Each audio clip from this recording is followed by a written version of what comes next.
పొంచి ఉన్న ప్రమాదం పట్టించుకోని విద్యుత్ అధికారులు. నేల ఒరిగిన విద్యుత్ స్తంభంతో రైతుల ఇబ్బందులు. అత్యధిక వోల్టేజ్తో 33 kV ప్రవహిస్తున్న విద్యుత్ స్తంభం నేలకు ఒరిగిపోవడంతో విద్యుత్ వైర్లు వేలాడుతూ ఉండడంతో ఎప్పుడు ఏ ప్రమాదం జరుగుతుందని ప్రజలు భయభ్రాంతులకు గురవుతున్నారు. పలుమార్లు విద్యుత్ అధికారులు ఫిర్యాదు చేసినా కూడా పట్టించుకోకపోవడంతో రైతులు బిక్కుబిక్కుమంటూ వ్యవసాయం చేసుకుంటున్నారు. ఈ సంఘటన వికారాబాద్ జిల్లా పెద్దేమూలు మండలం కొండాపూర్ గ్రామంలో చోటు చేసుకుంది. గ్రామ పరిధిలో ఉన్న కొంతమంది వ్యవసాయ పొలం నుంచి దాదాపు 10 సంవత్సరాల క్రితమే విద్యుత్ స్తంభాలు ఏర్పాటు చేసి 33 kV విద్యుత్ సరఫరా చేస్తున్నారు. అయితే ఈ క్రమంలో ఎప్పుడో ఏర్పాటు చేసిన విద్యుత్ స్తంభం ఇప్పుడు పూర్తిగా స్థితికి పోయి నేలకు ఒరిగిపోవడంతో ఇందులో స్తంభం మరి నేలకు ఒరగడంతో విద్యుత్ తీగలు నేలకు తాకేలా మారింది. దీంతో అటు వెళ్లే విద్యుత్ షాక్ కూడా తగిలే అవకాశాలు ఉన్నాయని రైతులు ఆవేదన వ్యక్తం చేస్తున్నారు. గత కొన్ని సంవత్సరాల నుంచి ఈ ఎత్తి స్తంభం నేలకు ఒరిగిందని, ఎప్పుడు ఏ ప్రమాదం వాటిల్లిందని రైతులు భయభ్రాంతులకు గురవుతున్నారని వ్యవసాయం చేస్తున్నట్లుగా తమ ఆవేదన మీడియా ద్వారా తెలియజేశారు. పలుమార్లు విద్యుత్ అధికారులు లైన్ మ్యాన్లకు విషయాన్ని తెలియపరిచినా కూడా పట్టించుకోవడం లేదని ఆవేదన వ్యక్తం చేశారు. ఎప్పటికైనా సంబంధిత విద్యుత్ అధికారులు వెంటనే నూతన స్తంభాన్ని ఏర్పాటు చేయాలని రైతులు డిమాండ్ చేశారు.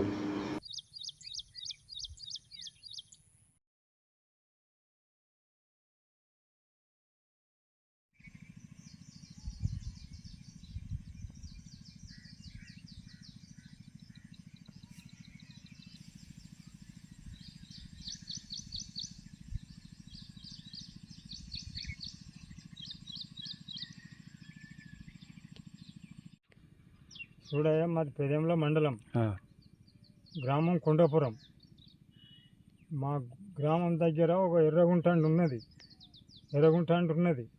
ఆ కుంట దగ్గర అది ఎన్నో సంవత్సరాల సంధి మేము చూస్తున్నాము. మాకు దూళ్ళకు మనుషులకు చాలా అపాయం ఉన్నది.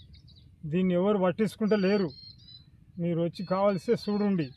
మాకు చాలా నష్టం ఉండేది. మా దూళ్ళకు మాకు రానీకి పోనీకి ఇబ్బంది ఉన్నది.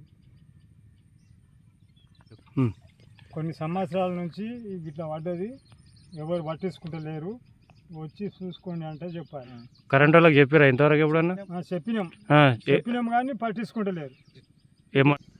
మా గ్రామం కొండాపూర్ అంటే ఇటు కరెంటు పెద్ద లైన్ కింద ఇది కట్టకు ఎర్రగుంట కట్ట మీద స్తంభము గాలికి వంగింది. ఇంతకుముందు జర చక్కగా ఉండే గాలికి పూర వంగి ఏమైంది, పూర ఇంతకింత పడి పూరి ప్రమాదమైంది.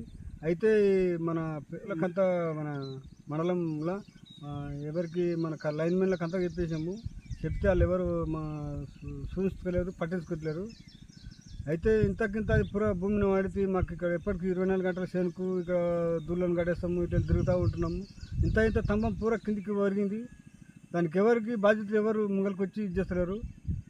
అందరికీ చెప్పాలుగుతాం కానీ ఎవరు కూడా పట్టించుకోలేరు. అది ఏమన్నా అయిపోతే మాకు అంతా ప్రమాదం. జర పెద్దలంతా ఎవరు ఉన్నా కూడా జర దీన్ని పట్టించుకొని జర ఇది చేసుకుంటే ఒకటి వందనాలు చేస్తాము.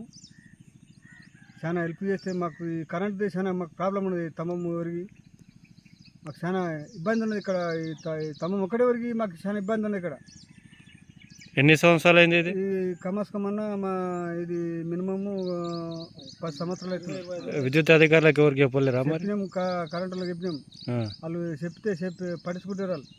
వాళ్ళు ఎవరు ఏం కరెంట్ అని దాన్ని సమస్యను తీసుకుంటారు. నా పేరు రామచంద్రయ్య, ఊరు కొండపూరు, మండల్ పెద్దేములు. ఈ కరెంట్ స్తంభము కనీసం అంటే 20 ఏళ్ళకి వచ్చే వంగి ఒక మనిషికి షార్ట్ కూడా అయింది, తీసి ఆ కుంట్లో వేసింది. అప్పటిసారి చెప్తున్నాము, లైన్ మ్యాన్లకు చెప్తున్నాము, వాళ్ళకు వెల్పార్లకు చెప్తున్నాము. ఎవరు పట్టించుకోవలేరు, ఏం చేస్తలేరు. అది వైరుకు పూర కింద దిగింది కట్టకపోంటి. ఎవరికి ఏమయ్యో తెలియదు, గాలికి పూర కింద కట్ట కొంగుతుంది. అది ఎంతమందికి చెప్పినా కూడా దాన్ని పట్టించుకుంటలేరు, ఏం చేస్తలేరు ఆ స్తంభాన్ని. నా పేరు లింగయ్య, ఆటో డ్రైవర్ లింగయ్య అంటారు. మాది కొండాపూర్ విలేజ్, పెద్దేముల మండల్. ఇక్కడ మేము స్తంభం ఎరకుంటా ఉంటుంది. ఇక్కడ కుంట ఇక్కడ వచ్చేసి దాదాపు నాకు తెలిసిన కాడికి 10-12 ఏళ్ళ కింద పడేది. ఇట్లా పైకి వెళ్ళి పోతుంటే, కట్ట మీదకి వెళ్ళి నడుచుకుంటూ పోతుంటే ఇట్లా చేయికి తప్పుదారి చేయి చాపితే కూడా ఇట్లా తాకేటట్లుంది. అది వైరు ఇది ప్రమాదకరం, చాలా ప్రమాదకరం ఉంది. మేము విద్యుత్ అధికారులకు కూడా చెప్పినాము, లైన్ మ్యాన్ కూడా చెప్పినాము. అవి చెప్తే వాళ్ళు పట్టించుకోవడం లేదు. ఏకి చెప్పండి, ఇక్కడ పెద్దేములు ఏకి చెప్తే సారు వికారాబాద్ ఏకి చెప్పమంటుండు, వికారాబాద్ ఏకి చెప్తే పెద్దేములు ఏకి చెప్పమంటుండు. మాకు విద్యుత్ అధికారులు అసలు పట్టించుకోవడం లేదు. మాకు చాలా ప్రమాదకరంగా ఉంది. అది ఇప్పటికైనా దయచేసి వాళ్ళు వచ్చి కొండపూర్ విలేజ్కి వచ్చి చూసి దాన్ని మరమ్మతులు చేయించి మాకు హెల్ప్ చేయగలరని మనస్ఫూర్తిగా కోరుకుంటున్నాం.